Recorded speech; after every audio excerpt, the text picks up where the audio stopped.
你好，哎呀，點啊？我都我想同你傾啲嘢啊，唔知方唔方便講咧？做乜嘢唔方便講啊？啊，係咁啊，即係我有個好黐我嘅男朋友啊，你今年幾大啊？可唔可以計講一講？我今年啊，嗯，我今年啊都成30幾歲啦，30幾歲。係啊，哦，有個黐你嘅男朋友唔好咩？哎呀，佢黐得有啲奇葩咯，點樣黐法啊？哦，聰聰賺到10萬讚，有粉絲燈牌嘅走一波粉絲燈牌先吓。哎呀，今日個數據好鬼死差，上唔到人氣添。粉絲燈牌走一波可以嘛？喺呢個位置點擊入去上一個粉絲燈牌。呢明你講，唔好意思打斷你。唉，因為咧，其實講嚟都算有啲緣分㗎。因為我哋喺一個嗰啲單身嘅離異群入邊識嘅，因為我都係離異咗，咁我又帶個仔，佢又帶個仔咯。哦，咁係啊，識咗有幾耐啊？咁識咗咧耐就唔係好耐咯，即係，唉，佢喺一間嗰啲咩木竹嗰度啊，做啲管理㗎。嗯，佢月薪咧可能有成底薪啊，提成加埋嘅話，應該都有2萬幾㗎。嗯，還可以啊咁。正常係啊，人嘅收入啊，一般一般般都可以噶啦。呢個收入而家呢咁嘅時勢係咪啊？咁而家係係啊。咁我咧，我又做嗰啲燈飾㗎嘛，我做業務㗎嘛。嗯，係啊，咁啊啱開始嗰陣時咧，我哋加咗微信之後咧，我哋講綠好似泡泡吓，咩綠泡泡啊？即係講你講微嗰個係講綠哦泡泡。哦哦，好，唔好意思啊，我哦，唔唔緊知嘅。要唔緊要，嗯加咗嗰啲綠泡泡之後咧，佢有一日即係之前我哋一直加咗都好耐未傾偈嘅，後尾咧就突然間有一日佢就話微我喎，嗯佢話想搵個人傾下偈啊。啱開始嗰陣時咧，我哋就係普通咁聊下家常啊，咁啊聊到咁啊2個幾月嗰陣時，哎呀，我發覺咧佢同其他啲男人有啲唔一樣喎。嗯，有咩唔一樣？即係人哋有啲男人咧聊一陣，一個星期或者幾日咁啊就約我見面啦。佢成2個月啊，佢先話不如我哋約下見面啦。我就感覺呢個男人好似都幾實在啦，唔好似有啲人咁好似沙沙粉滾咯。哦，即係感覺性佢係一個比較穩重可靠嘅人，係咪？係啊，哦，咁啊慢慢咁我哋咪產生咗好感啦。即係佢都講咗，因為我哋兩個都係離異噶嘛，嗯都屬於單身，咁啊，嗯佢想搵一個人咧，好好重組一個家庭咯。咁咁其實我哋當時兩個都係，大家都係諗住奔住，即係組成一個新家庭去嘅。嗯咁啊，有一日咧，我哋咪視頻傾偈啦。咁從嗰日開始咧，我哋話題就越嚟越多啦。咁咧，佢每晚黑咧。佢唔係準時㗎，但啊，係咧，佢個人有一種怪癖就係點啊？即係佢一打過嚟個視頻咧，佢就要你即刻要接嗰種感覺，但係佢又冇話定時，咁我唔知你幾時過話打㗎嘛，係咪啊？無時無刻咁打啊。佢唔係無時無刻咁打，即係譬如佢9點鐘突然間打電話嚟，你或者唔聽到咧，咁啊，即係遲咗或者冇接到咧，佢就好嬲咁咯。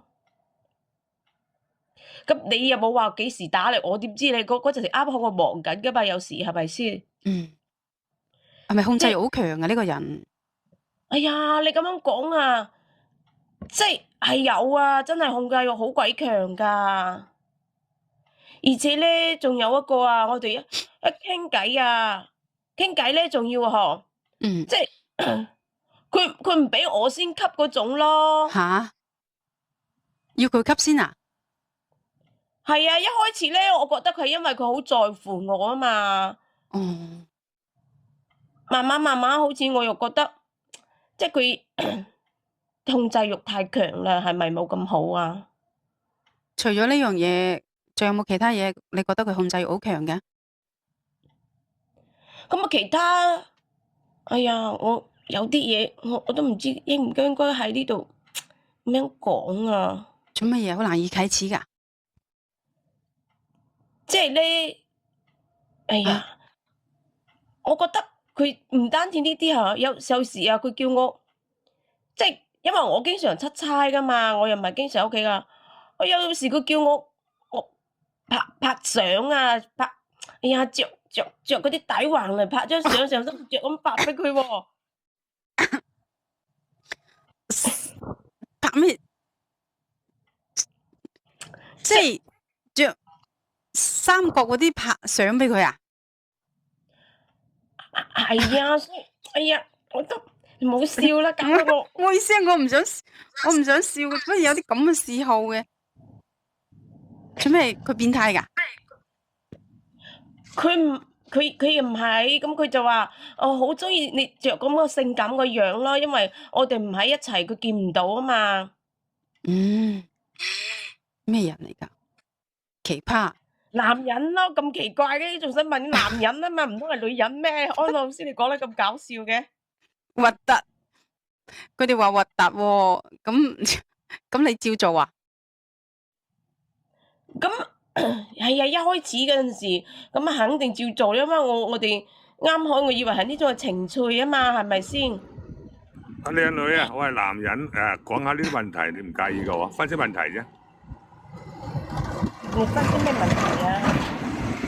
就係分析你男朋友嘅問題咯。咁佢嗱，首先佢做呢行我原先係以為佢對你唔放心啦，因為佢做呢行對住好多嗰啲女仔啊，好多時有嗰啲木咩竹嗰啲各方面啲女仔比較開放啲。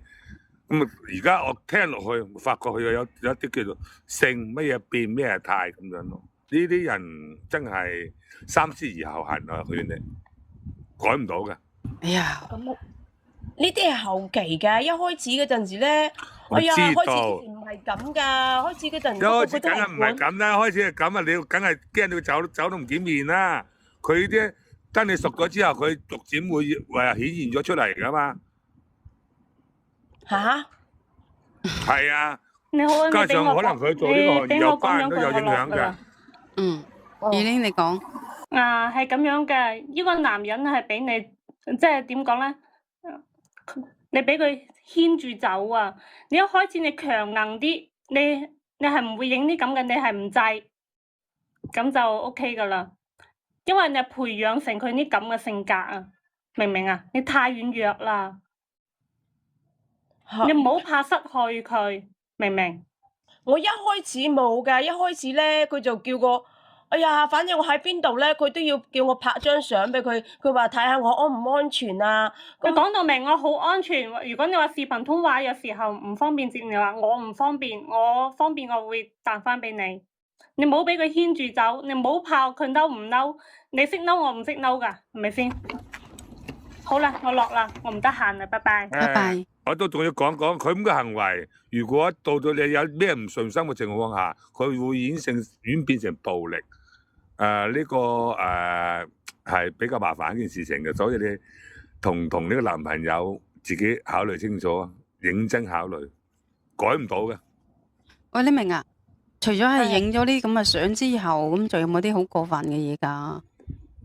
啊，呢個已經夠過分。咁平時嗰啲咧，你知唔知啊？佢即係佢隨時隨地都有時好似我瞓到半夜，佢突然間咁啊又叫我企喺個門口度啊，影張相或者發張視頻俾佢睇喎。啊，有時候咧，佢夜仲要叫我係夜啊，媽媽佢走去企喺個門口嗰度影相啊？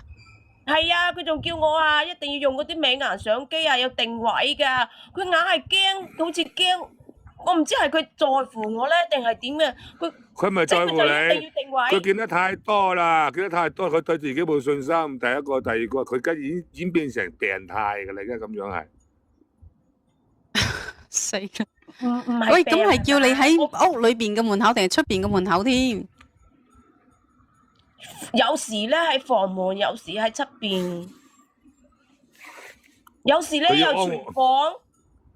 佢滿足佢自己嗰個心態，因為認為你冇同其他男人一齊咁樣滿足自己咁嘅心態，佢咧而家成為我講嘅病態，唔係生病嘅病，死啦！有係時仲要心理病嘅病。有時仲要話喺廚房影拍咩神經啊？靚女走去廚房影張相做乜鬼？靚女，你俾我講兩句啊！我話俾你聽，我前夫都係啲咁樣嘅人嚟嘅。其實佢其實佢唔係其實佢唔係在乎你，係因為佢本嚟係呢種咁嘅人，佢本嚟就係玩得好花嘅人，所以佢就對你監視得咁重。即係你前夫係叫你去廚房影張相啊？唔係，佢剛開始嘅時候佢唔敢嘅，佢唔敢叫我影相嘅。但係我手機同佢手機係24小時定位嘅。哦，咁係一開始佢唔係㗎，一開始即係佢就叫我報夠啊，話我喺邊度啊，話我一定10點鐘之前一定要返到屋企啊咁樣啊。咁你係啊話齋我做業務㗎嘛，我邊可能準時準點返到屋企啊嘛。所以啱開始嗰陣時，我真係以為佢在乎我，好緊張我㗎。而且我話俾你聽，佢唔單止係對你一個係咁樣，佢對你哋喺嗰啲交友軟件上面識㗎嘛，係咪？係。佢係喺軟件上面撒好多人好多網，包括上面佢唔單止佢得你一個人嗰啲相啊，佢仲會有其他女嘅嗰啲咩情咩內咩衣嗰啲相都有。佢哋係有一種咁嘅癖好㗎。因為佢自己本嚟就係一種咁嘅人，所以佢會用同樣嘅防備心去防備你。咁嘅咩？其實唔係㗎，一開始我都幾享受㗎，因為我覺得佢好似好關心我啊。不過時間長咧，佢就叫我擺個咗姿勢影相啊，或者三更半夜啊咁。又打開視頻睇喎。我話俾你聽，呢一種人咧，佢剛開始係好識偽裝嘅，好關心你啦，跟住好在乎你每個行動啦，又話即係反正就係噓寒問暖啦。但係到咗時間耐咗之後，佢就會用各種嘅理由去控制你做呢啲咁嘅嘢，甚至乎當你去反抗嘅時候，佢話俾你聽，我都係關心你，我都係愛你啫，會用呢啲咁嘅行為、呢啲咁嘅言語去哄騙你。唉，我第一次聽到話又話要喺廚房影相，又要企喺門口去影相啊！佢呢個係真係病態嚟嘅，因為佢係係啊，係啊，冇呢啲即係唔係唔正常嘅病態嚟㗎，係有呢靚情況㗎。靚女，我只可以同你講，你而家要做嘅嘢就係快啲走，快啲走，咁快。快啲走啊！唔係喎，我好不容易先遇到一個好似咁在乎我個男人，你話快走就走啊？假象嚟㗎，靚女，嗰啲係假象嚟㗎。嗰啲係假象嚟嘅。如果你真係想要 check 呢個男人係唔係在乎你，你用佢對你嘅方式對翻佢，你就明白啦。但係你知唔知啊？佢叫完啲咁樣啲動作，我類似同佢嗌完交啊，佢都同我道歉㗎。係啊，最恐怖嘅係乜嘢？男人會偽裝，做錯嘢會下跪，會刮自己。呢個先係最恐怖㗎，跟住下一次佢繼續係依然咁樣做，佢一直就係 PUA 緊你，每時每刻都話俾你聽，我係因為愛你，所以先會咁樣做。其實佢就喺度 PUA 緊你，時間耐咗，你會迷失自我㗎。咁嘅咩？安老師咁恐怖嘅咩？我明。安老師未經歷過，咁樣知。咁如果係我嘅，你話要着嗰個三角叉喺度影相嘅，我梗係唔會制㗎啦。呢個咧就係一次咯，所以我就你真係影咗俾佢啦？咁啊，就試過一次咯。哎呦，你就發瘟，你真係啊！嗱，靚女，即係喺呢個直播間識我嘅人都知道我係點解同我前夫離婚嘅。咁我同我前夫離婚係因為我發現佢喺另外一個地方識得一個人妻，嗰個人妻佢就係我嗰個前夫，就係一直都要求佢嗰個情婦經常發呢啲相俾佢。咦，好核突啊！我就係喺佢手機上面見到咗，我就覺得哇，咁就係刮咗我一巴。所以我覺得嗱，你聽我建議，你如果走唔開嘅話，你就用佢嘅方式去對翻佢，你可以 check 翻佢。點知啊？喂，咁樣喎，佢萬一佢依家啊攞我啲相嚟威脅我點算啊？報冇字叔叔咯。冇接觸咗咯，咁咪全世界都知道我啲事。冇接觸保密㗎嘛。咁你唔通要俾佢威脅成世啊？咁係咯，咁唔走啊？咁你咁點又話呢隻發瘟又話未揾到個咁男人咁緊張佢？你係咪未試過俾人哋緊張啊？呢啲係緊張係啊，咩？你知唔知啊？因為我就試過前一段婚姻唔夠失敗啊嘛，個老公咧成日都唔睬你。所以你呢段婚姻先至呢段先至認真考慮，你有咁嘅情況啊？啊！我剛剛係做緊嘢嘅，跟住我而家係想同你講呢啲咁嘅事，係唔希望你越陷越深，因為唔係每個人遇到呢啲咁嘅嘢都可以抽得翻起身㗎。你嘅能量有冇咁羽衣大？甘藍粉味道幾好啊嘛？係咯，我飲緊。喂，你嘅能量有冇咁大可以抽得翻起身？當你真係完全俾佢 PUA 咗嘅時候，你嘅世界觀就係崩咗噶啦。所以你而家仲未，你而家仲未係太傻嘅時候，你自己就快啲走。呢明啊，我想問一題，你同佢一齊喺埋一齊幾耐啦？做咩咁唔捨得佢咧？我哋喺埋一齊成大半年啦。大半年算幾耐？啊，你係咪唔捨得佢嗰份工啫？你做業務嘅應該唔會㗎，因為你都揾得食㗎。咁我又揾到嘅，我就係見到，係啊，因為你本身咧之前我都覺得佢冇乜嘢嘅，就係叫我拍咗啲相之後開始咧，我就覺得開始有少佢會越嚟越過分，越見你逆流順受，即係佢會越嚟越過分，越嚟越過分，到時逼到你唞氣都唞唔到。佢而家同你講嗰啲咩影相啊、影三角嗰啲啊，其實係慢慢喺度試探緊你嘅底線。好恐怖啊！呢個男人嗬，佢喺度試探緊你嘅佢喺度試探緊你嘅底線嘅咋。當你慢慢順從佢嘅時候，佢會越嚟越過分，越嚟越離譜噶。死咯！你明啊？係做咩你拍咗個咁嘅男朋友㗎？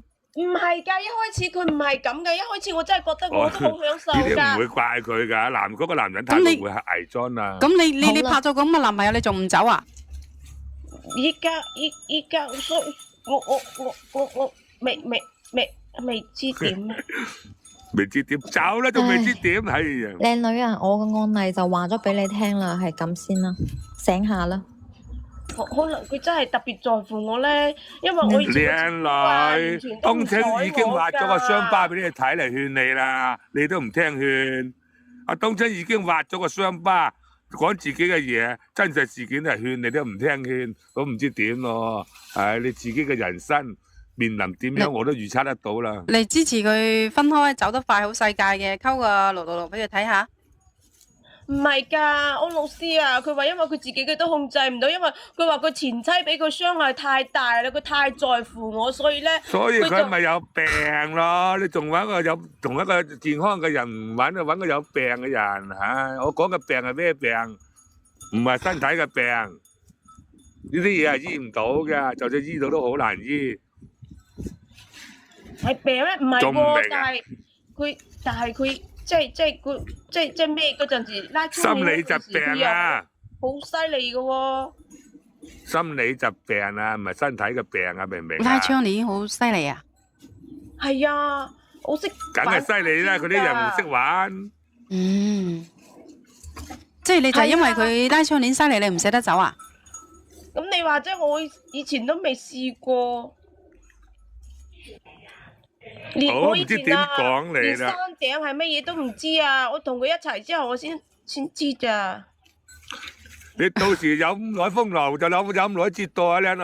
咁講到明啦嗱。咁你就貪圖佢呢個山頂，跟住你就繼續咁忍受落去啊？咁又唔係咁，所以我依家咪嚟問下你哋嘅意見咯。唉，難怪你一上咪你就話，哎呀，都唔知講唔講好。呢啲咁奇葩嘅嘢，一陣又要講出喺嚟好嘅，一陣又要喺講出嚟廚房影相，一陣要企喺門口影相。唉，但係人哋又話要你唔着底底影相，你到時你影唔影啊？你真係發瘟啊你！首先呢個男嘅，佢認為控制力好強，查實佢就對自己冇信心，然後再乜嘢？第二個佢有呢方面嘅癖好，佢會係越嚟越過分，越嚟越過分。起先學東京話齋，佢會偽裝得好好然後再慢慢試探你嘅底線，越嚟越過分，越嚟越過分。冇理由係嘛？咁恐怖嘅咩？你而家聽唔聽就算啦，反正我又唔識你嘅，你又你明。當係警惕世人係嘛？嗱，呢個反面教材啊，你哋聽落去就反面教材嚟啦。你明？你除咗係貪呢個男人上山頂，仲有乜嘢好貪嘅？咁時間耐咗嘅情況下，你會慢慢接受唔到呢種咁樣嘅喎。佢安老師啊，我同你講啦，佢就係平時有呢啲咁嘅要求咯。其實其他佢都對我好好噶，即係好似屋企嗰啲家頭細務啊，佢都肯做噶，好勤力噶。咩叫偽裝啊？你嗱，佢隨下打視頻電話俾你，你沖緊涼嗰時，咁佢又打個視頻電話俾你唔接，到時翻嚟佢又揼你一鑊噶啦喎。佢揼就唔揼，但係咧佢就鬧咯。遲下就會噶啦。依家越嚟越過分，而家越嚟越過分噶啦。哇！你依家又責怪你啦。點解㗎？你曾經都試過啊？睇電視都睇得多啦，係啊，使試過先至咩嘢咩？我未睇過呢啲電視，我第一次見佢真係做即係各方面都好好。阿東姐已經話開個傷疤嚟勸你啦，哎呀，你聽唔聽就算啦。其實呢樣嘢咧，可能唔認好多人以為佢真係緊張你，其實呢個男人佢所有嘢都係為咗佢自己，邊度有愛咧呢種？安老師啊，你知唔知啊？佢就係自到呢點咧，即係管得你特別嚴，其他佢都唔做得好好噶。譬如啊，你出去啊，開車門啊，呢啲嘅動作仔佢都做啊。你過馬路啊，佢都牽埋你手過馬路噶，好鬼細心噶。咁就係因為呢啲咁樣，你哋唔捨得走啊？越係呢啲咁越恐怖。我仲有啊，出去食個飯啊，咁有時你嘴角污糟啲嘢，佢都幫你抹噶。咁你要繼續沉淪喺呢啲咁嘅戀愛中啊？我同你講啦，你而家拍拖都咁鬼死變態，到第日結咗婚點辦呢？佢話呢啲係後生人嘅情趣喎。唔係啊，呢邊我又換一個角度嚟問你咧。既然你咁享受、咁幸福嘅情況下，咁會做咩？你自己會感覺到唔妥咧？你會走上嚟求助啦，或者傾呢個問題咧？你自己係依家係自己係我哋勸你，你應該自己呃緊自己。你自己其實就感覺到唔妥，你先上嚟求助。咁係，咁我就係唔敢承認咯。如果咁你係啦，冇錯啦。你唔知啊，坐喺邊度，自己都迷迷糊糊，反正覺得唔妥。我咁樣同你講，你哋將佢嗰啲所謂嘅好處偽裝。其實佢好矛盾。其實佢覺得呢個男人有啲唔正常，但係又好似新鮮咁樣，好享受呢一種俾人哋呵護嘅感覺。係啊，就係咁啊！佢有時又好幸福，有時又好辛苦咯。我幸福嗰陣時好幸福㗎，因為你知道我二婚啊嘛，咁我好不容易揾一個男嘅對我咁好喎。難受嗰時好難受咯，你自己先知咯。你明啊？如果你問我好唔好去繼續同呢個男人喺埋一齊，我可能唔會選擇呢啲咁樣嘅，因為當你選擇一個人嘅時候咧，你一定要呢個男人係全心全意為你，同埋咧佢係真係在乎你嘅感受嘅，而唔係話為咗佢某一己嘅私欲咁樣嚟控制你，明唔明啊？呢一種人呢，初時呢，可能你會覺得好新鮮、好好玩、好緊張你，其實呢啲唔係緊張。點解會係緊張呢？你點解會認為呢啲係緊張呢？三更半夜無時無刻你都要回覆佢嘅電話，無時無刻你都要回覆佢嘅視頻，你唔覺得好壓抑嘅咩？咁樣你做嘢辛唔辛苦㗎？三更半夜又要起身，又要聽佢電話，唉。咁又係，一開始我就覺得佢哇，因為佢上夜班嘛，佢得閒啊嘛，晚黑嗰陣時好鬼得閒啊，咁我諗住佢肯定一掛住我就俾電話我咯。佢喺嗰啲地方呢，佢見過太多嗰啲男男女女嗰啲嘢啦，佢邊個都唔信，佢最信呢就係佢自己。同你講啦，呢個贊同。你自己慢慢去，同佢相處啊。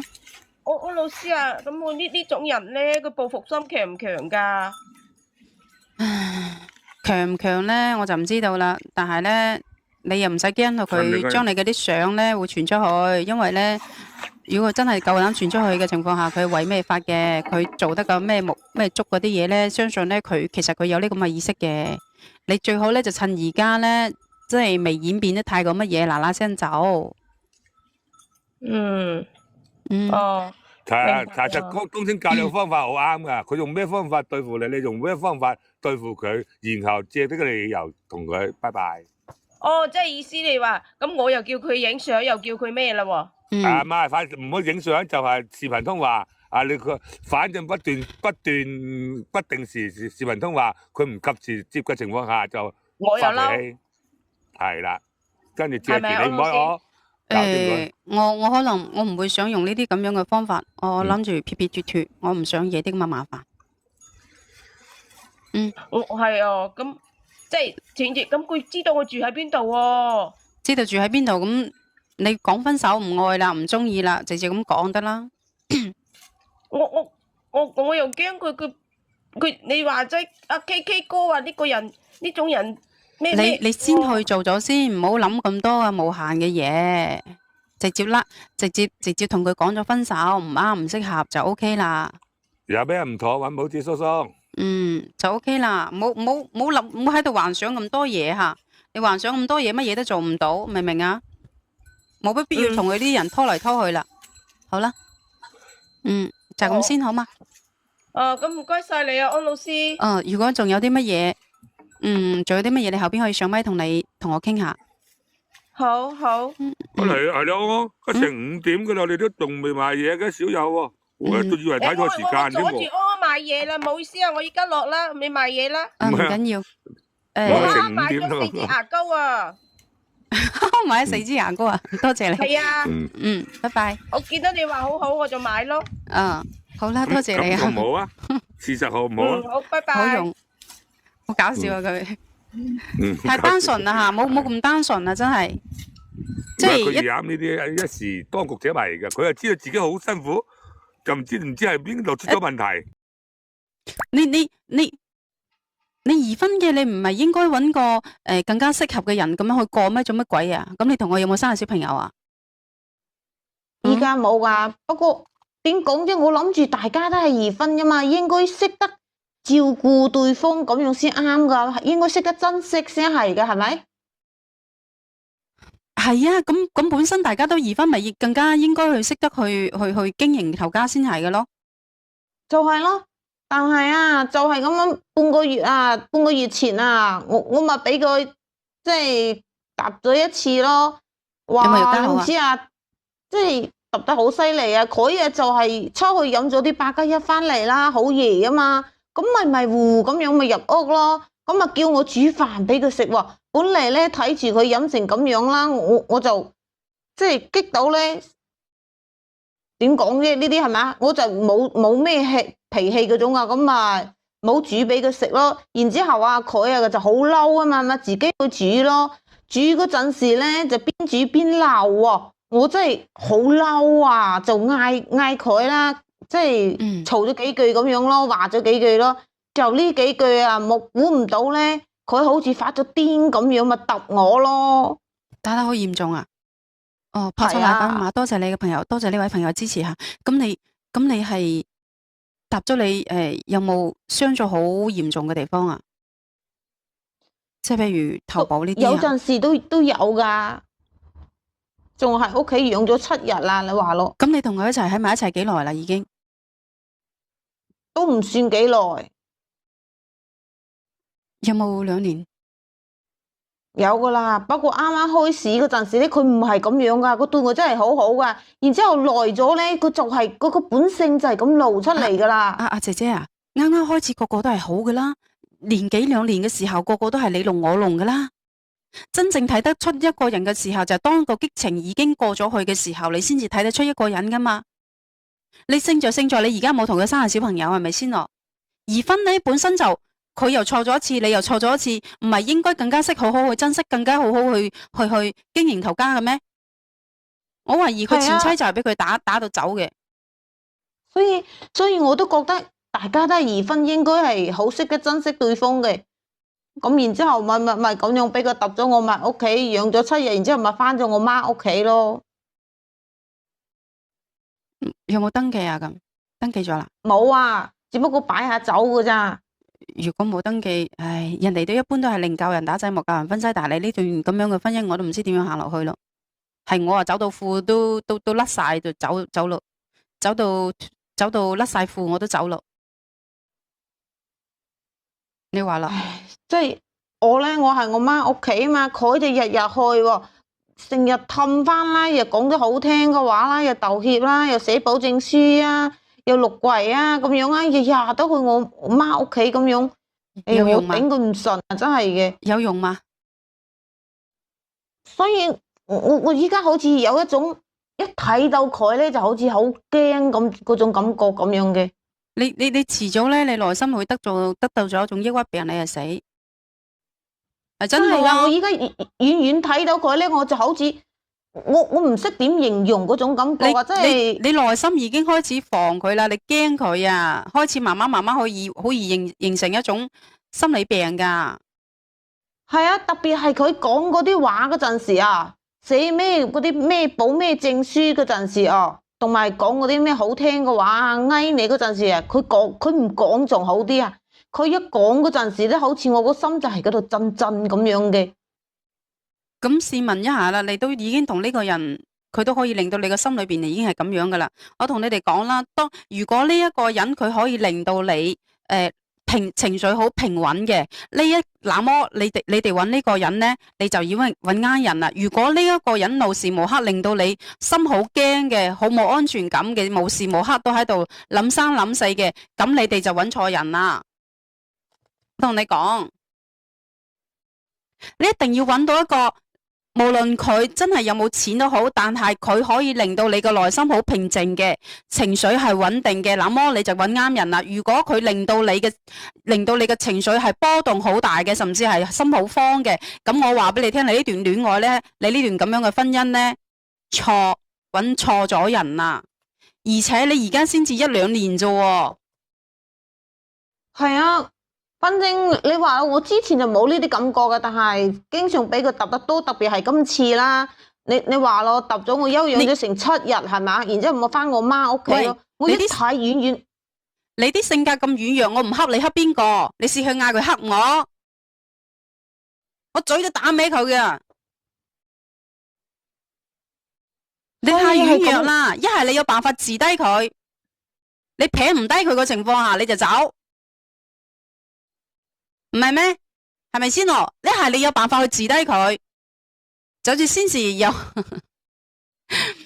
有個應該係5-6月份嗰時有個粉絲，佢話安如啊，我而家要喺你面前揚眉吐氣一番。我話點解啊？哼！佢話以前咧就俾個老爺奶奶，唔係就俾個老公同埋嗰個奶奶恰嘅，跟住咧佢話依家係佢哋兩個見到佢就驚。你可唔可以成為佢啊？你睇我冇咁惡，你開玩笑，你試下惹下我啊！你真係咧切菜嗰把嘢係咁閃，餓到佢醒為止。我同你講冇咁惡，睇個樣睇得出嘅咩？我唔會惹人，我個包容心好大，但係你惹到我，你屎硬啊！一係大家冇一齊過，你話啦，你明？所以你有冇方法去撳低佢先？可能我真係揼唔過佢咯，魚死網破。你有冇辦法？你如果治得低佢，聽話嘅咧，你就同佢過。如果你冇辦法嘅，我唔麻煩你走。你個女有冇睇住你哋佢揼你啊？有時有啊，有時就冇咯。如果你繼續，我同你講啦，如果你繼續係咁樣咁懦弱去，你將會影響你個女一生。我同你講下。佢會睇在眼裏嘅，係真係嘅。其實人生嘅嘢唔係話一定要有婚姻㗎，即係有婚姻固然之係好啦，但係冇亦都可以㗎。唔係話你呢個人唔啱你嘅情況下，必要時係要放棄嘅，明唔明啊？你哋好彩，你而家同呢個男人佢又冇生有小朋友，而且你試諗下佢前妻點解會走咧？你諗下呢個問題啦。係真嘅喎，嗰個又係嘅。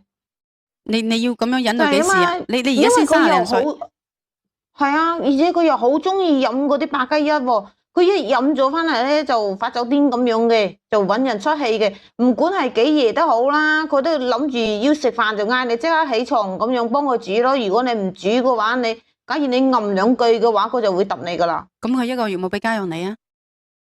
邊度有啊？連佢老豆同佢媽同佢個仔都係我養噶。咁要你做乜嘢？要呢皮嘢做乜嘢？吓，留喺度拜山啊？要劈嘢喺度做乜嘢？所以我都諗過，因為依家我真係遠遠睇到佢咧，我真係有一種好驚嗰種感覺咁樣咯。我又驚我喺呢度咧，喂就識得我媽屋企喎。換咗你哋要唔要嗰皮嘢？要嘅話就溝個一，唔要嘅就唔要嘅溝個二，咪就係咯。都唔知要呢皮嘢做乜嘢，我以為佢俾到好多嘅經濟你使用喎。死啦，滿屏都係二，死啦，冇人要呢皮嘢，真係。我覺得留喺間屋嗰度，我都嫌佢阻掟呢皮嘢，真係唔係講笑啊！你哋話係咪先咯？有咩用啊？呢皮嘢除咗多個二兩肉，有咩用？好靚仔噶，又唔係幾靚仔，你都知噶啦。禿頭味啊又中意飲嗰啲嘢，又做嘢，又唔係做一日又唔做一日咁樣嘅。禿頭味啊咁。唉，就算唔禿頭都到咩噶啦。有冇大肚腩啊？反正冇咁靚仔嘅。我當初揀咁你佢咧，我貪佢乜就諗住，嘢？咁你貪佢乜嘢？即係啱開始就係貪佢對我好咯。點知佢慢慢咁樣就露出本性咯。你是但揾一個喺我公屏上嘅個兄弟姊妹，佢哋都有一個人都會對你好，你信唔信？是但呢度揾個男人都比佢好，嗰撇嘢啊！啊，就貪佢多嗰個3兩。咁3兩邊個都有啦。你啱先你都話齋噶啦，你直播間呢度就算係男嘅佢都有啦，係咪？我唔知喎，我冇稱過喎，2兩啊！我點知啫？嗌嗰啲人去稱一稱5兩，太婆5兩，你稱過你隔籬嗰個？哇！嗰啲咩直播間啊，嗰個仲有半斤重啊！真定假？有半斤嘅咩？嚇死人咩？你睇嗰啲直播間嗰度打，我唔知做咩佢哋變得咁壞嘅佢哋啊！嗰個黑皮金隻有半斤咁犀利嘅咩？嚇死人咩？亂噏亂噏，咪係咯，邊度有半斤重啊？全部男嘅，而家即刻入去攞把秤幫我稱一稱，然之後匯報你哋嗰個幾多重？女 BB 就嗱嗱聲去搵把秤去稱一稱你老公嗰度有幾重，快啲一個二個，直播唔好聽住先，快啲去。邊度有咁重啊？點稱啊？攞把秤搭上嗰度咯，搭上嗰度咪稱死啦！點稱？自己諗辦法啦，大佬。哇！嗰個講得仲恐怖啦，半斤8兩，邊有咁重啊？嚇死人啊！誇張咗啲係嘛？1兩、1、2兩咁樣啊？咁輕嘅咩？我都冇稱過，叫佢哋喂，你哋今晚啊，翻去稱一稱得唔得？聽日時間唔同就唔一樣啊！哎呀，稱咗，係咪連個陀嘢一齊稱啊？半斤，哎呀，即係嗰個軟皮甘蔗咁就搭上嗰把秤嗰度咪得咯，係嘛？哎呀，咁都話唔識稱嘅喎，真係一個二個真係切出嚟啊！嚇死人咩？阿兒玲啊，嚇死人啊！真係，唔同你哋講笑啦，快啲講翻你嘅問題先。人哋本身心情都冇咁好嘅，俾你哋咁講一講咧，依家心情都好咗好多啊！咁係啊嘛，咁都要靈魂嘅拷問，咁你貪呢個人嚟做乜嘢先得㗎？錢又冇，時間又冇，仲要打人嘅去皮啊，仲要打人，要嚟做乜嘢？佢可以好啦，反窮，正佢可以冇出息，佢可以，但起碼要勤力做嘢，有擔當，起碼都要起碼話唔打人啊，仲可以將就湊埋過落去嘛。而家你仲要養埋佢阿媽，養埋佢個仔，養埋佢冚家，死咯！你真係錢多過頭啊你！係啊，幫我點點讚反正先啊！啊，點講啫係嘛？我養個屋企人我都冇咩所謂嘅，反正錢財呢啲係身外物啫嘛，係咪？咁係啫，咁但係佢唔佢引嗰啲爭氣啊嘛。八加一翻嚟揼人啊！我最驚就係呢種啊！誒，家暴係零容忍嘅吓，唔允許家暴，係真嘅。係啊，嗱，要養埋佢冚家，養埋佢個仔，養埋阿奶奶，養埋奶奶咧就冇嘢啊！呢啲嘢關鍵仲要俾人打，咁樣你做乜鬼啫你？你做善事啊而家？反正依家都未扯過個證嘅，我都諗住覺得自己好煩啊嘛。最因為咧陰功你成日睇係啊，最陰功你個女又睇到你咋？成我同你講，你個女好可憐嘅，佢睇住佢個媽媽俾人打，你話佢點樣辦呢？你話有冇考慮過呢個問題啊你？所以依家我就係諗住，如果俾我個女見到幾次嘅話，我就驚到以後影響我個女啊嘛。個女日日所以咩今日提心吊膽啦，就係走咗翻我媽呢度。個女日日提心吊膽，然之後咧，到佢大個咗嘅時候，佢會有一個唔健康嘅心理。你知唔知唔健康嘅心理俾你擁有一個完整嘅家，傷害仲要你有一個你以為同呢個男人喺埋一齊，俾一個完整嘅家佢，但係其實唔係。唔好嘅心理嘅情況會影響佢一世。你問下得咗抑鬱嗰啲人咧，你就知道噶啦。真係要用一世去治愈噶，唔係講笑噶。你唔為你自己着想，你都要多啲為你個女着想下啦。佢有冇對你喐過手啊？冇，就係對我喐咗手咋。因為你好恰咯，因為你冇底線咯，因為你唔識得愛你自己咯。你呢就係對得起父母，對得起呢個男人，唯獨是對唔起你同埋你自己個女。你自己去思考下呢番說話啦。我同你講啊，如果佢第一次喐手嘅話，我走到起晒塵啊，真係㗎，唔會好似你咁樣，仲要喺度過咗2年，一日我都嫌多，你哋話係咪先？咁樣打法做乜鬼啊？你鐵做噶？係咪鐵做噶？你係咪嗰啲你係咪嗰啲觀念已經錯咗啦？你嗰啲觀念係咪錯咗啦？不過咧，依家同你傾咗一下咧，都覺得自己心情都好咗好多咯。我都覺得我唔想再同佢一齊噶啦，因為我依家真係噶，遠遠睇到佢個影，我真係驚咗噶啦。冇話睇到佢個人啊，特別係佢喺呢度我媽佢面前講嗰陣時啊，點樣保證嗰陣時咧，我真係好驚啊！嗱，公屏上嘅朋友，如果匿名仲需要留喺頭家嗰度咧，就溝個1字啦；唔需要留嘅話，就溝一個666俾佢睇下。你睇睇公屏上啦，好嘛？睇睇公屏，你睇下公屏上啲朋友點樣勸你嘅，好嘛？我相信佢哋打出嚟嘅嘢都係比較中立嘅吓，佢哋唔會貿貿然勸人哋分開嘅。如果你呢段咁樣嘅婚姻有得過落去嘅情況下咧，人哋一定會俾你過落去，但係冇乜必要過唔落去嘅情況下咧，就真係冇人勸你，因為成個冇個人去支持你。即係點講咧？你嫁俾佢都係俾人家錫啫嘛，有咩理由俾人家打嘅嘢？係咯。喂，人家話齋，家陣係同你過生活喎，係過呢啲咩啊？生死嘅生活喎，邊個同佢過啊？你自己都諗到㗎。就係咯，而且如果話佢揾唔到錢呢啲，我都唔怪佢，係咪？咁就算養埋佢屋企，我都冇所謂嘅。問題你佢仲要即係成日去飲嗰啲八加一，飲咗翻嚟咧就好似好癲咁樣嘅，話要食嘢就即刻食喎。你飲八加一冇問題啊，但係你飲八加一打人嘅有咩用啫？我都唔係話人家話齋，你飲八加一都冇問題啊！你嗰啲飲咗八加一發酒癲嘅有咩用啊？佢嗰啲啊人家話齋有啲人飲咗8+1都冇嘢㗎，係咪？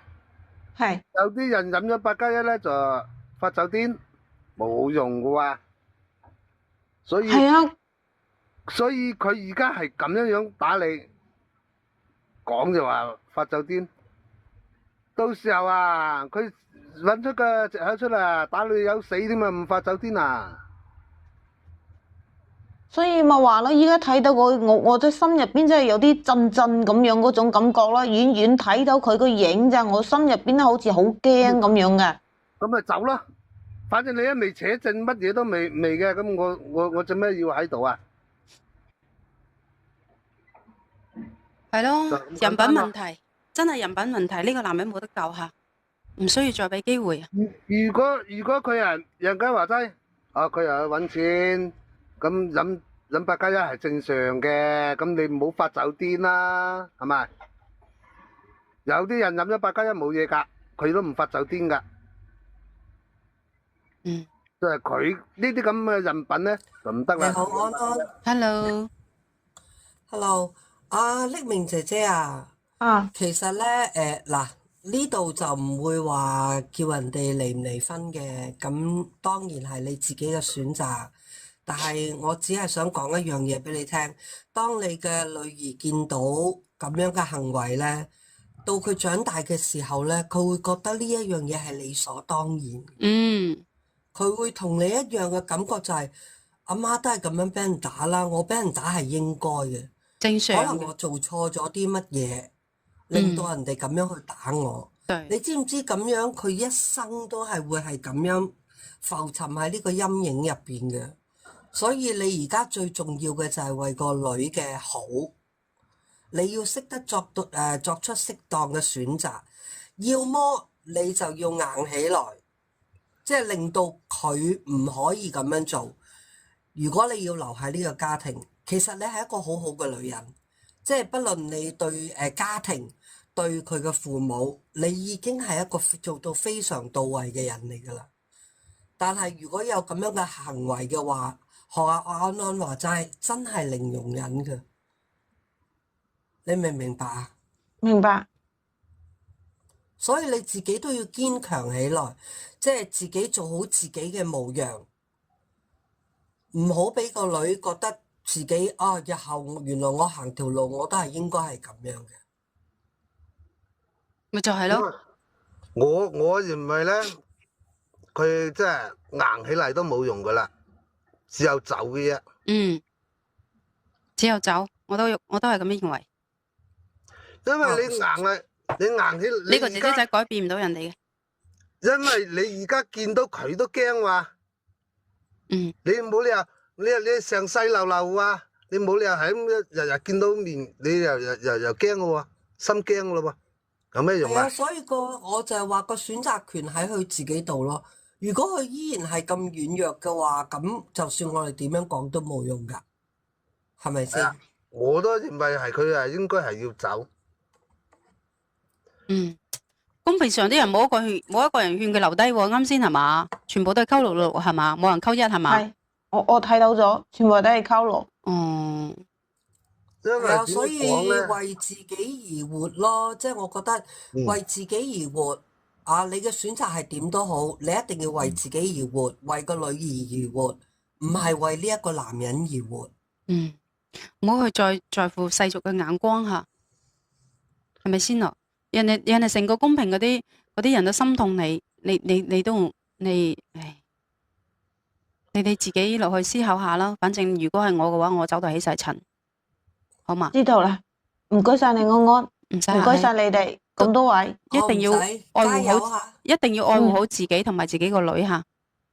好，係啊，多謝晒直播間呢啲朋友，多謝晒你哋。仲有咧，拜拜仲有咧，就想同你講咧，就係男人個外表唔重要，最緊要揾男人嘅時候，心裏邊有擔當，件事有着落，佢係識得愛錫你嘅呢一種男人，你可以去跟，一定要有責任感。呢個男人毫無責任感吓。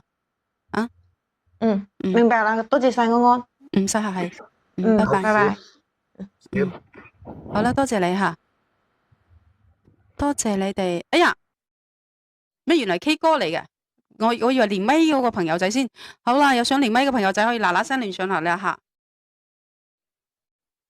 想連咪嘅朋友仔嗱嗱聲連上嚟吓，原來呢條 K 歌嚟嘅。仲有邊個想連咪㗎？有冇朋友仔想連咪嘅？想連咪嘅，大林連上嚟吓。